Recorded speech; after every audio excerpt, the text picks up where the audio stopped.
Lots of MPs, particularly from the red wall seats, that have been raising this. Lots of very angry MPs in the Commons yesterday. And we had Robert Jenrick, the immigration minister, basically backing up what Suella Braverman has said as former Home Secretary, backing up what Priti Patel, the former Home Secretary, also had to say, basically that he's being stopped. They're being stopped from actually carrying out any control on immigration. What realistically could the government announce that would actually placate not just Tory MPs, but likely Tory voters as well?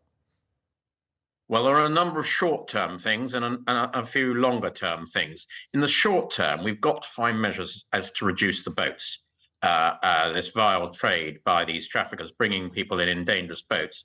So I think they're very actively looking at what can be in the emergency legislation to see if we can resurrect a Rwanda-type scheme or a scheme with some other countries. In the longer term, some of the categories that are in dispute in the press today, we've got to reduce our reliance, I think, on workers in the health service, in social services. We should be able to get a bigger pool of domestic people wanting to do those jobs. You know, the idea that in Ghana, for example, we have more nurses in the National Health Service here from Ghana than they do in Ghana itself.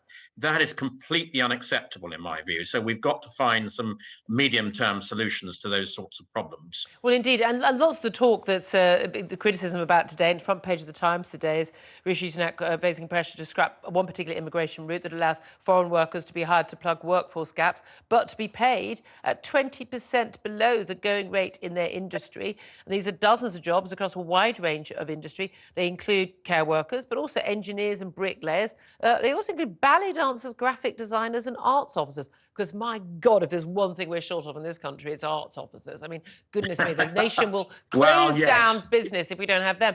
But this is the thing. When people like me were going on about this before 2016 and since, that when you have unlimited mass immigration, as we had from the EU, we're told, well, we can't do anything about that. Well, now we can, and yet we're still not doing anything about outside the EU, that you actually, it has an impact on wages of people here. It's not being xenophobic. It's just that if you are a bricklayer here, if you are a nurse here, if you're a care worker here, you are not in a position to negotiate higher pay because there's that demand for you and a limited supply, when there is an unlimited number of people who will come in and work at a cheaper rate. But that's why businesses love meeting with Rishi Sunak earlier this week to be told, yes, send us your brightest and best. We'll happily have them come here. That will help them get a visa because they're getting people cheap. Well, I wholly deplore getting people cheap. If they're coming into this country, they should be paid the same going rate as the equivalent category in this country. Let me make that absolutely clear. On the other hand, I don't think people in this country will thank us if we don't have enough nurses or care workers or even bricklayers, dare I say, because if people can't get their houses built or their factories built or whatever, they're not going to thank us for that. So I think there's some very difficult decisions got to be made here. There's some easier ones. For example, why should all these Chinese students, who after all are on a limited visa, be able to bring a huge number of dependents with them? And there are other categories where there are too many dependents coming. I think it's Nigeria. Nigerian students, I think masters and above, who on average are bringing, you know, a huge number, a vastly larger number of family members, and are more likely to bring family members in the first place than pretty much any other category. So that is a very easy category to clamp down on, in my view. If a student wants to come here, they have to accept that we can't have unlimited migration into this country. So there are certain categories that are easier to cut down on. And also in relation to the figures, I think it's unlikely we're to have a repeat of the 250, both Ukrainians and Hong Kong nationals in any 1 year affecting the figures. So I think the figures will come down significantly anyway. But we've got to get them down even more to a sustainable level. And why? I was in the Commons yesterday for the immigration minister's statement, and I made a question. The numbers at this rate are simply putting huge pressure on our public services. You know, if people can't get an appointment with their doctor or get their child into the school that they want, or even get onto the housing list because they're facing competition from migrants, this is really a very difficult situation. So it is a situation we've got to deal with, but it's got to be done sensitively as well. Well, it does need to be sensitive. And again, you know, looking about the economic arguments, but there is also a cultural argument. There is an argument about sheer number of people coming into the country, particularly from countries where they don't share our language, perhaps don't share many of the cultural values and norms that we have in this country. And again, people get very uncomfortable when you start saying that, but it is nevertheless the case. When we go abroad to other countries, you are very aware of different cultural norms and behaviours and values and expectations of how people will be treated, particularly if you are, for instance, if you're a woman, if you're gay, if you're in, say, a mixed marriage, mixed race marriage and the like, or mixed religious marriage. There are many countries where these things will create a lot of difficulties for people. Now, we have been importing en masse huge numbers of people from countries where people, on average, do not share our moral, cultural, political, some would say faith norms as well.